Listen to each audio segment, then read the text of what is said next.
अस्सलाम वालेकुम नाज़रीन, मेरा नाम गुलाम मुर्तज़ा है। आपको खुशामदीद कहते हैं आज के प्रोग्राम में। आज का जो प्रोग्राम हमने डिज़ाइन किया है वो बहुत ही स्पेशल है। वो स्पेशल इसलिए है कि हम पाकिस्तान में जो कोरोना के इफ़ेक्ट्स हैं उससे जुड़ी हुई मुख्तलिफ जो इकनॉमिक इंडस्ट्रीज़ हैं या पाकिस्तान में जो सर्वाइवल से जुड़े हुए मुख्तलिफ सेक्टर्स हैं उनकी रोज़ाना की बुनियाद पर डिस्कशन करते हैं। हम कंस्ट्रक्शन सेक्टर की बात करते हैं, हम लेबर क्लास की बात करते हैं, हम गरीब ठेलेदारों की बात करते हैं, मुख्तलिफ जो इदारे हैं उनसे जुड़े हुए मुख्तलिफ सेक्टर्स जो हैं उनकी बात करते हैं। लेकिन जो आज हम बात करने जा रहे हैं, इसको कुछ दिन पहले मैंने जिक्र किया था, वो बहुत इंपॉर्टेंट हो गई है। वो क्या है? वो है जीसीसी जो कंट्रीज हैं उसके अंदर जो पाकिस्तानी मौजूद हैं जो काम करने के लिए, जॉब की गर्ज से बिजनेस करने के लिए वहां पर गए हुए हैं। और उसमें जाहिर है एक लेबर क्लास का बहुत बड़ा तबका है, फिर उसके ऊपर सुपरवाइजर या उसके सीनियर या एक्सपर्ट्स वो वहां पर मौजूद हैं। अब जब हमने इसको खंगाला तो मालूम हुआ कि ये तो एक बहुत बड़ा मसला क्रिएट हुआ हुआ वहां पे।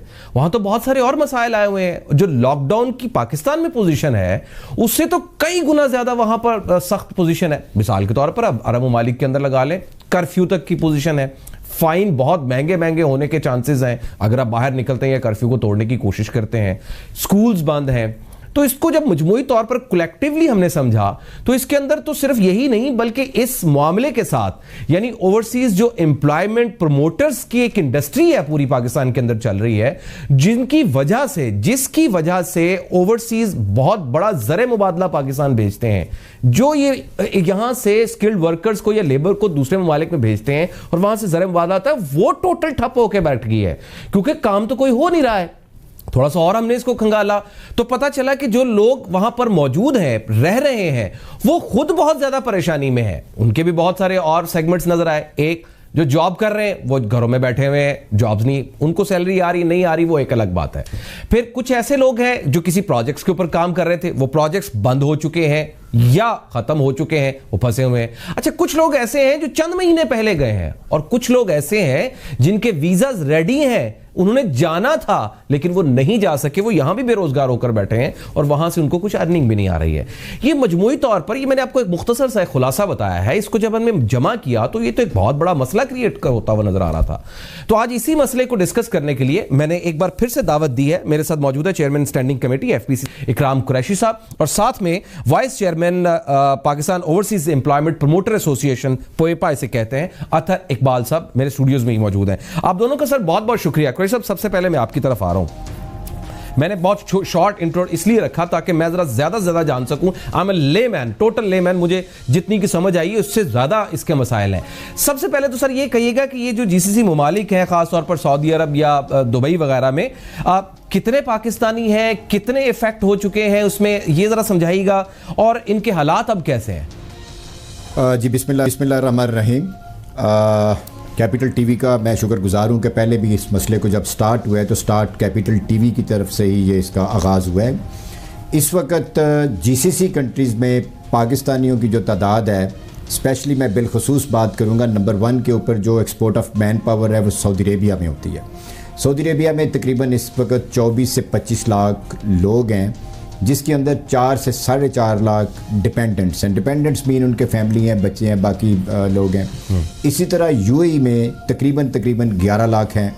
फिर उसके बाद ओमान आ जाता है, बाकी कुवैत है, कतर है, मिला जुला के तकरीबन 45 से 50 लाख लोग जीसीसी कंट्रीज़ में रोज़गार के लिए गए हैं, जो पाकिस्तान के लिए ज़र मुबादला कमा के भेजते हैं।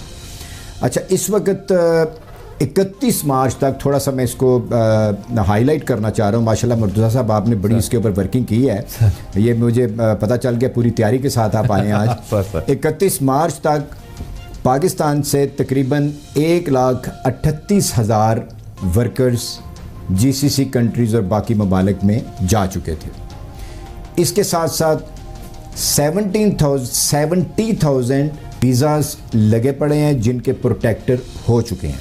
इन लोगों की फ़्लाइट्स लोगों ने बुक कराई हुई थी। कुछ लोग middle of the way Dubai से वापस आ गए, कुछ कराची से वापस आ गए, कुछ ओमान से जाना था, उन्होंने आगे कनेक्टिंग फ़्लाइट थी, वो लोग वापस आ गए क्योंकि वो आखिरी अयाम थे। बहरहाल उस वक़्त ट्रैवल एजेंसीज़ वालों ने भी माशाल्लाह काफ़ी वो इसके ऊपर हाथ तेज़ रखा है। आखिरी दिनों में टिकट्स भी बहुत महंगी मिली हैं।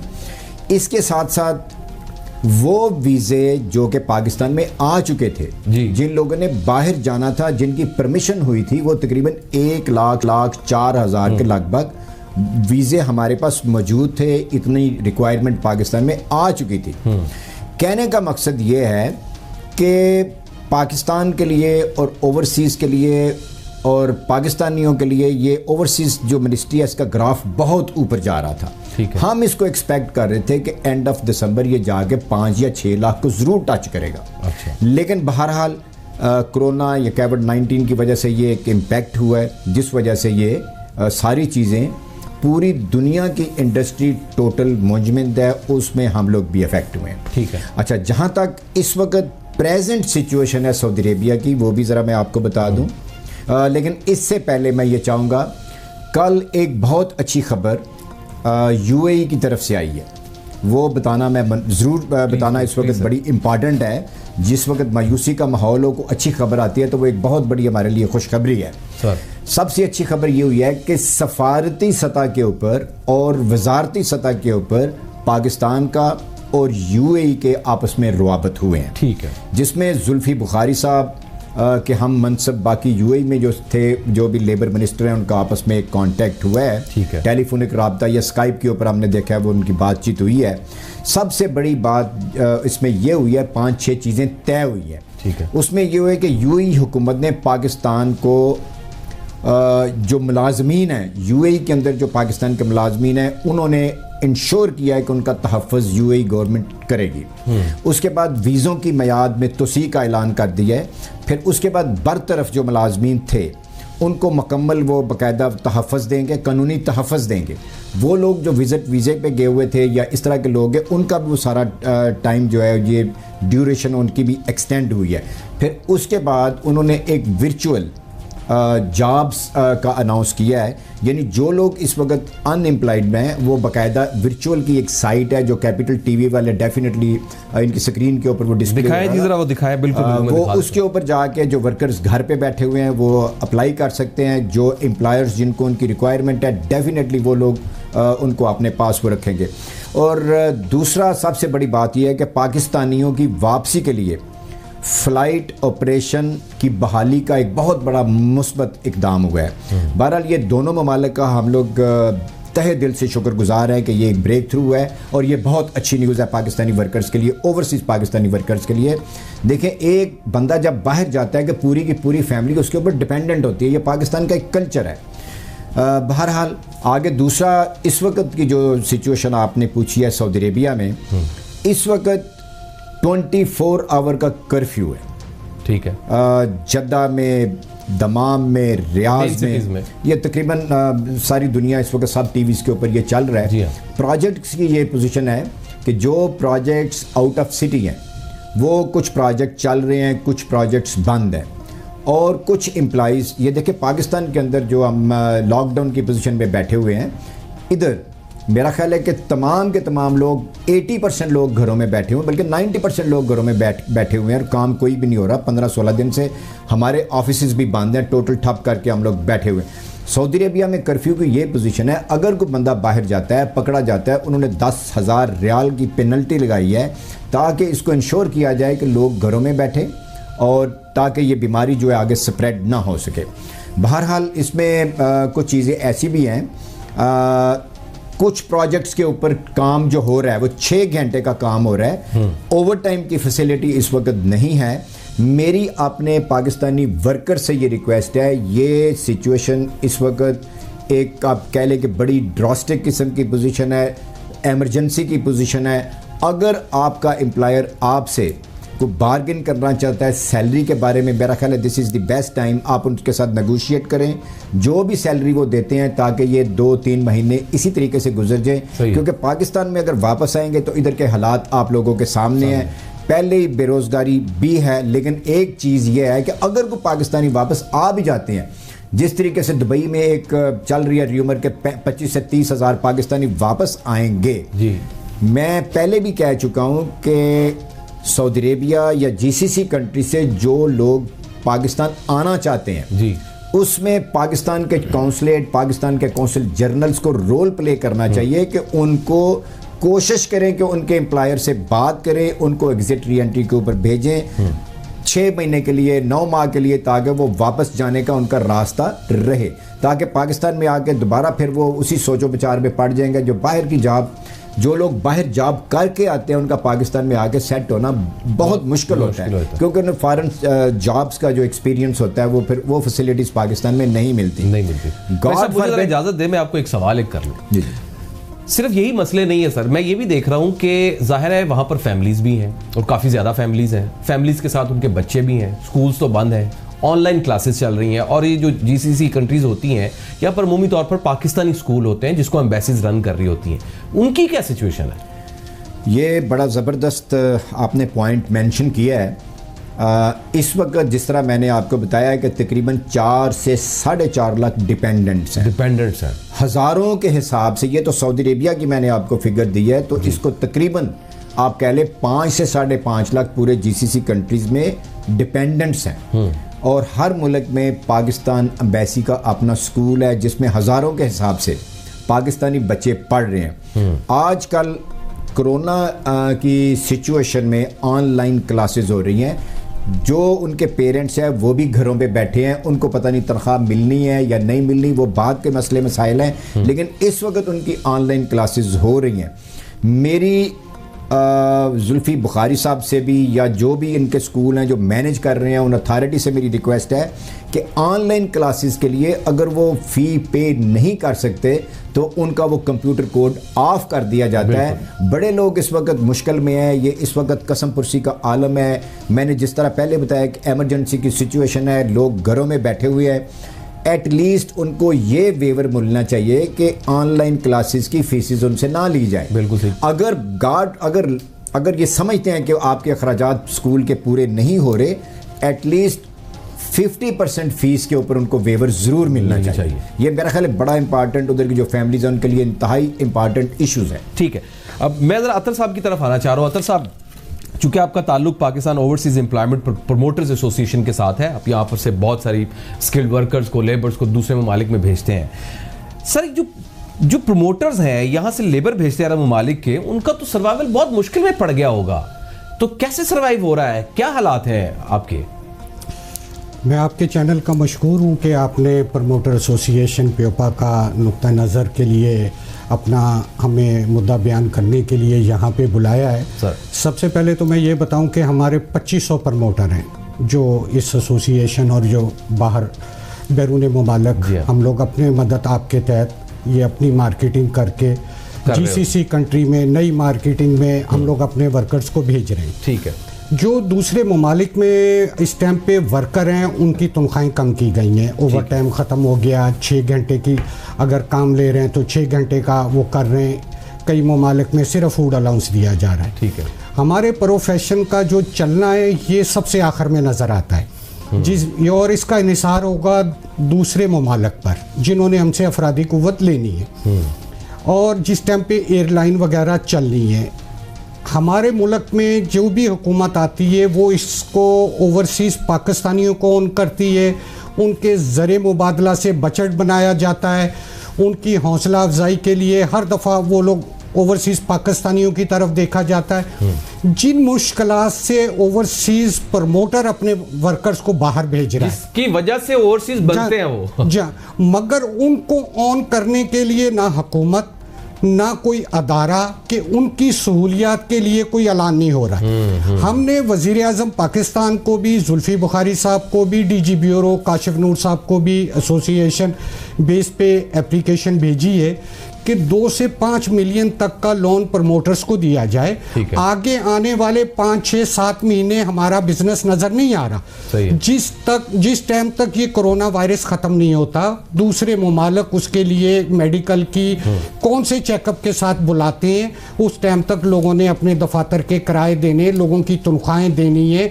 उस चीज़ के लिए हमें ज़ीरो मार्कअप के ऊपर ये लोन मिलना चाहिए कि अभी तक हम गवर्नमेंट के आगे अपनी तजावीज़ को भेज रहे हैं मगर अभी तक हमें वहां से किसी किस्म का कोई पॉजिटिव जवाब नहीं आया। ठीक है। ये जो ओईसी है, इदारा है जी, जैसे सर बता रहे हैं, इकराम साहब बता रहे हैं कि इनका तो मतलब जो वहाँ पे हालात हैं या मामलात हैं, ये तो ज़ाहिर प्राइवेट जो प्रमोटर्स हैं उनकी तरफ से जो जाते हैं उनका भी एक मसला, ये तो गवर्नमेंट एक ओवरसीज एम्प्लॉयमेंट प्रमोटर्स जो एसोसिएशन है या इदारा है, जो इनके लोग इनके ज़रिए से लोग ओवरसीज वहाँ बने हैं या दूसरे ममालिक में गए काम करने के लिए, उनके क्या हालात हैं?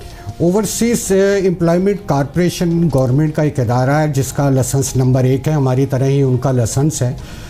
2019 में उन्होंने 250 वर्कर टोटल कोरिया में भेजे हैं। ठीक है। ये अदारा कई सालों से लॉस में जा रहा है। ठीक है। अब गवर्नमेंट ने ये किया है पिछले 1.5 साल से कि इस अदारे को चलाने के लिए जो बैरून मुमालिक हम वर्कर भेजते हैं उनसे हम 200 रुपया फी वर्कर लेके इस अदारे को चलाने के लिए दे रहे हैं। ठीक है। मैं इस टाइम पे वज़ीर आज़म इमरान खान साहब को उनकी एक तकरीर का हवाला दूंगा कि वो इलेक्शन से पहले अपनी तकरीर में ये ज़रूर कहते थे कि जिस टाइम पे हज़रत अबू बकर सिद्दीक़ रज़ी अल्लाह ताला अन्हु खलीफा बने, उन्होंने अपने कपड़े की तजारत को बंद कर दिया।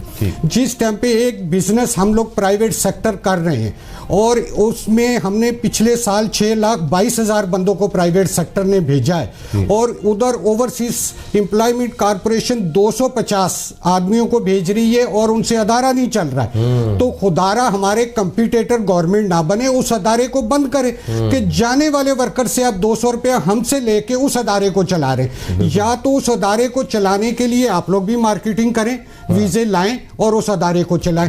हमारे भेजे हुए वर्कर से ये पैसे लेना जाती है। बिल्कुल ठीक। अच्छा साहब, मुझे एक ब्रेक लेनी है। इकराम साहब, मैं एक ब्रेक लेने, नाज़रीन मुख्तसर सी ब्रेक, बाद डिटेल में चलने शुरू होगी। चंद और बड़े इंपॉर्टेंट क्वेश्चंस है मैंने करने, एक ब्रेक लेते हैं, ब्रेक के बाद हाजिर होते हैं। मुख्तसर सी ब्रेक।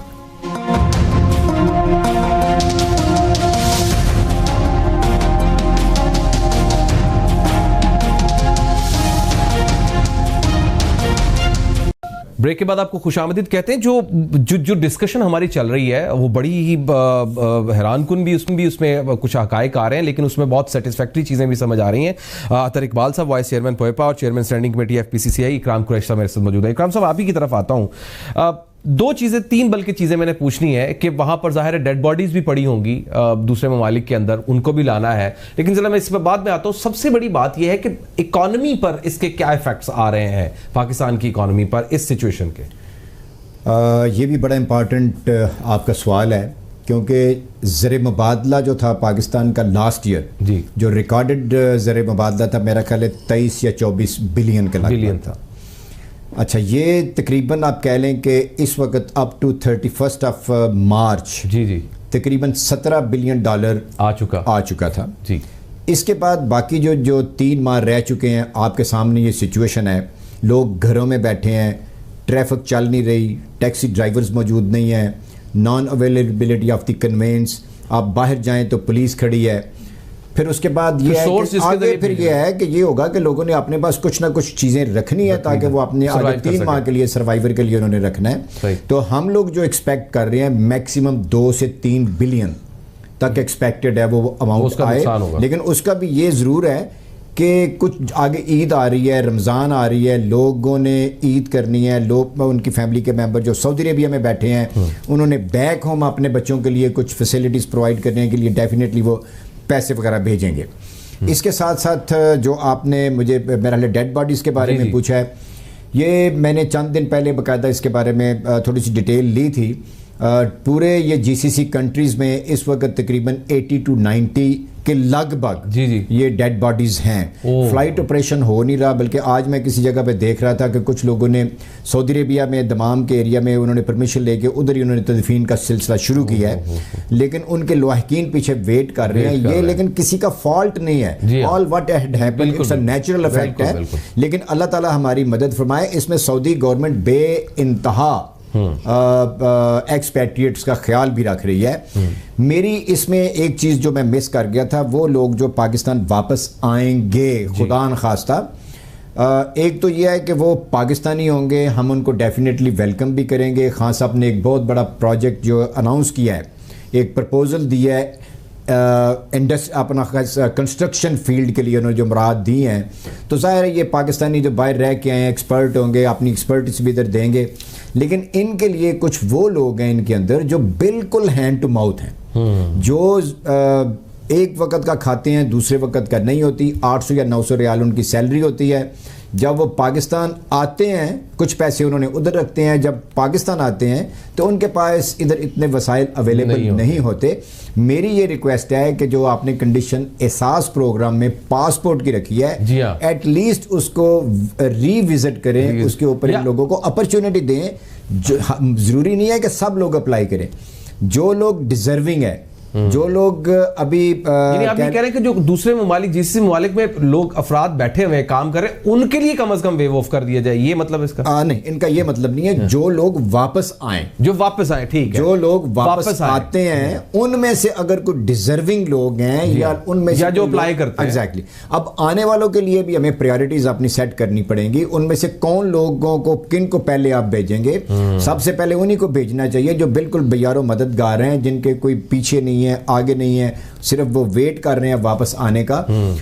इस वक्त तकरीबन 3 माह पहले सऊदी एम्बेसी या पाकिस्तान के कौंसलेट ने, एम्बेसी ने एक एडवर्टाइजमेंट की थी, जो लोग इलीगल्स हैं वो रिपोर्ट करें। तकरीबन उसके हिसाब से मेरे लिए 800-900 लोगों ने वो भी रिपोर्ट किया है। कुछ वो लोग भी आएंगे जो प्रोजेक्ट्स जिनके खत्म हो चुके हैं, जो अपना कॉन्ट्रैक्ट कंप्लीट कर चुके हैं, वो तो उन्होंने अपनी रूटीन में उन्होंने आना ही था। लेकिन उसके साथ साथ ये एक ऐसा एक सिचुएशन आ गई है कि जिसमें मजीद एडिशन पाकिस्तानियों की कुछ लोग तो फिर ऐसे होंगे जिनके वीजाज रेडी होंगे और उन्होंने जाना भी होगा, और इन दिनों में फ्लाइट्स ऑपरेशन बंद हो गया टोटल।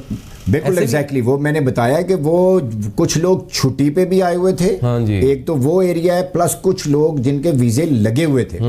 ये अल्लाह से हम दुआ करते हैं कि ये सिचुएशन में जितनी जल्दी हम निकल सके, ताकि अल्टीमेट जाके जितनी जल्दी ये खत्म होगा उतना ही इस इंडस्ट्री का रिवाइवल होगा। बिल्कुल। अच्छा, इसमें एक सर चीज और ऐड कीजिएगा कि वहां की जो बिजनेस कम्युनिटी है, पाकिस्तानी बिजनेस कम्युनिटी जो इन ममालिक के अंदर है, उनका एम्बेसीज के साथ कोऑर्डिनेशन किस तरह, कैसा है, खास तौर पर चैरिटी के लिए? क्योंकि हर शख्स जिसको प्रॉब्लम है उसने अपनी एम्बेसी से रब्ता करना है, तो इसकी कोऑर्डिनेशन के बारे में कुछ कहिएगा। इस वक्त मैं कहता हूँ जी, ये पाकिस्तानियों की क्रेडिबिलिटी रही है। आप बस 65 की जंग को देखें, बड़ा लोगों ने जो मुखय्यर हज़रात थे उन्होंने दिल खोल के लिए पाकिस्तान के लिए, पाकिस्तान फ़ौज के लिए, अफवाज पाकिस्तान के लिए उन्होंने पैसा दिया था। इस वक्त भी सिचुएशन जो सऊदी अरबिया बाकी GCC कंट्रीज़ में है, मुखय्यर हज़रात और उसके साथ साथ कुछ तंजीमें ऐसी हैं, जिस तरह पाकिस्तानी एग्जेक्टिव फोरम है, उसमें प्रेसिडेंट उनके मुनीर साहब हैं, जो एक मीडिया का फोरम है। इन्होंने पाकिस्तान एम्बेसी के साथ मिलकर बाकायदा प्लान आउट किया है, राशन इन्होंने दिया है, 200-250 फैमिलियों को इन्होंने इनकी टेक केयर की है। अच्छा। और उनको जाकर राशन इन्होंने डिलीवर किया है। बल्कि कौंसल जनरल जद्दा ने बाकायदा जो बिजनेस कम्युनिटी है पाकिस्तान की, उनके साथ उन्होंने मीटिंग्स भी की हैं ताकि इस मसले का वो टेक अप करें। ये इसी वक्त में, ये जो मुश्किल का वक्त होता है, इसी में हमें एक दूसरे का साथ भी देना चाहिए। मैं सर एक चीज़ इसमें ऐड करना चाहूँगा, पाकिस्तानी बिल्कुल उधर बिंदास आप कह लें कि बेहतरीन तरीके की चैरिटी कर रहे हैं, लोग काम कर रहे हैं और एम्बेसीज के साथ मिल के काम कर रहे हैं। एक दिन पहले या 2 दिन पहले मेरा ख्याल है कि रियाज एम्बेसी ने स्टॉप इनको किया। Maybe there should be certain technical reason, या कोई गवर्नमेंट की तरफ से आया होगा इनको नोटिफिकेशन। इसमें सर ऐसा है कि ये चीज़ें तो चलती रहेंगी। अब मसला ये है कि इसकी रिवाइवल का मसला है कि रिवाइवल कब होगा, किस तरीके से हमारी सर्वाइवल होगी पाकिस्तानियों की, और इंशाल्लाह हम we are looking for a better future of Pakistanis इंशाल्लाह। मुझे अतर साहब आपके पास एक सवाल करना है। अतर साहब, मलेशिया में कितनी वर्क फोर्स है और वहाँ की क्या पोजीशन है? रोमानिया में भी लोग जाते हैं, वहाँ की क्या सिचुएशन है, वहाँ क्या क्या हालात है? रोमानिया में तकरीबन हमारे 300 के करीब वर्कर गए हैं जो कि अपने रूटीन में काम कर रहे हैं। ठीक है। ये एक प्राइवेट सेक्टर था, प्राइवेट ही ओवरसीज एम्प्लॉयमेंट प्रमोटर्स ने अपनी मदद आपके तहत एक खोला था। गवर्नमेंट को इसके लिए रोमानिया में आसानियाँ पैदा करनी चाहिए। वहाँ पे आउटसोर्सिंग कंपनी के थ्रू ज़्यादा बिजनेस मिलने की उम्मीदें हैं। आउटसोर्सिंग के थ्रू गई हुई डिमांडें कौंसलेट अटेस्ट नहीं कर रहा। ठीक है। कौंसलेट को चाहिए कि एक नया सेक्टर जिस टाइम पे भी खुलता है वहाँ पे शुरू में प्रॉब्लम्स आती हैं। जब भी दुबई खुला होगा, सऊदीया खुला होगा, तो वहाँ पे भी ये प्रॉब्लम्स आएंगी और वक्त के साथ साथ वहाँ पे लोग एडजस्ट होते जाते हैं। मलेशिया में इस टाइम पे 1,20,000 के करीब वर्कर हैं और वहाँ पे फैक्ट्रियों में ज़्यादातर वर्कर हमारे काम कर रहे हैं या कंस्ट्रक्शन में। ठीक है।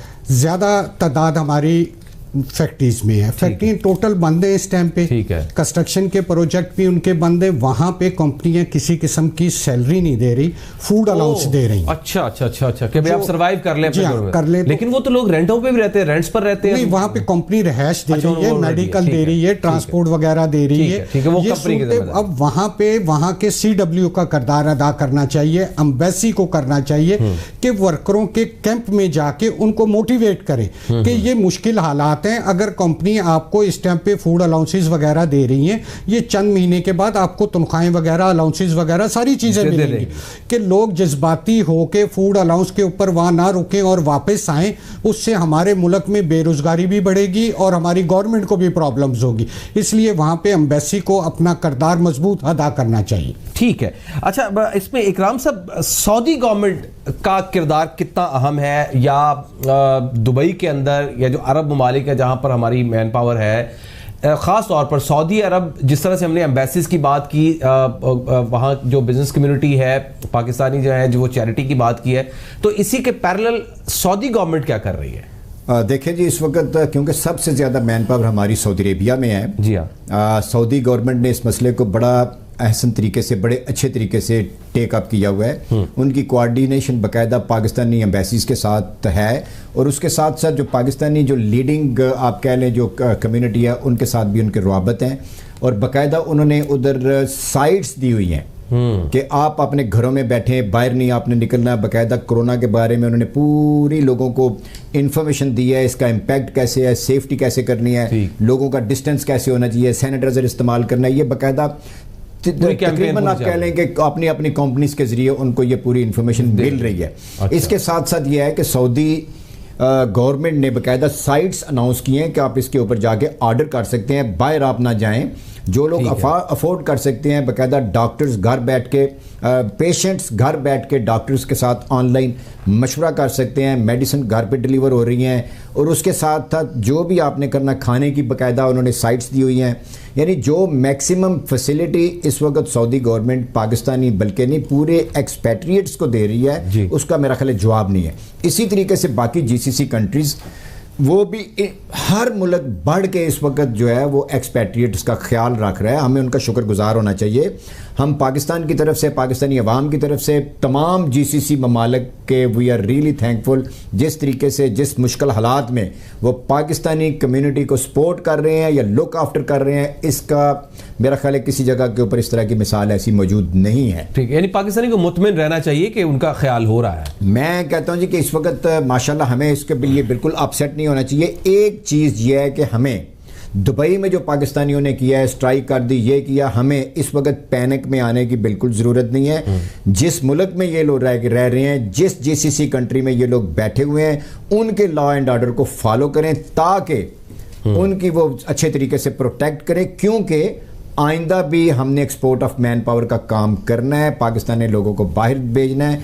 वो भी अपनी पॉलिसीज़ इसी को मद्देनज़र रख के बनाएंगे कि आइंदा वो किस तरीके से वो आगे उन्होंने किन किन ममालिक से मैन पावर लेनी है। मैंने अतर साहब से भी बात करी, लेकिन मैं एक सवाल अतर साहब की इजाज़त से ज़रा आपसे कर लूँ, फिर मैं अतर साहब की तरफ जाना चाह रहा हूँ। सर, ये खबर भी आई कि कोई 2 या 3 महीने पहले, 2 महीने पहले जो लोग इनिशियली गए, एक तो टिकट्स बहुत महंगी मिली, इसको ज़रा कंफर्म कर दीजिएगा कि ठीक है। और जाहिर अभी तो 2 महीने पहले वो गए हैं, अभी तो उन्होंने काम शुरू ही किया था, उनके पास तो पैसे भी कोई नहीं है, जितना कमाना था उस हिसाब से चलना था। जो सालों से उधर है उन्होंने कुछ ना कुछ तो अपना जोड़ के रखा होगा। एक तो ये बताइएगा टिकट्स महंगी वाकई मिली है या महंगी टिकट्स पर गए, और क्या दूसरा ये बताइएगा कि अब जो 2-2 महीने 3 महीने पहले गए हैं उनके क्या हालात बनेंगे? ये बिल्कुल जो आखिरी दिनों में जब फ्लाइट्स मतवक्को थी कि फ्लाइट्स जो है वो क्लोज होनी है जी, तो उस वक्त काफ़ी लोग, हर आदमी ट्राई कर रहा था जिनके पास वीज़े लगे हुए थे। कुछ लोग एग्जिट री एंट्री के ऊपर आए थे, वो भी जाना चाह रहे थे, उनकी टिकटें एक्सपायर हो गई थी। उस वक्त ट्रैवल एजेंसीज ने, कुछ ट्रैवल एजेंसीज ने जिनके मुमकिन है वो याटा अप्रूव नहीं है या जो छोटे ऑफिस चला रहे हैं, अगर 50,000 की टिकट है तो उन्होंने कम से कम 70 और 75,000 की टिकट दी है।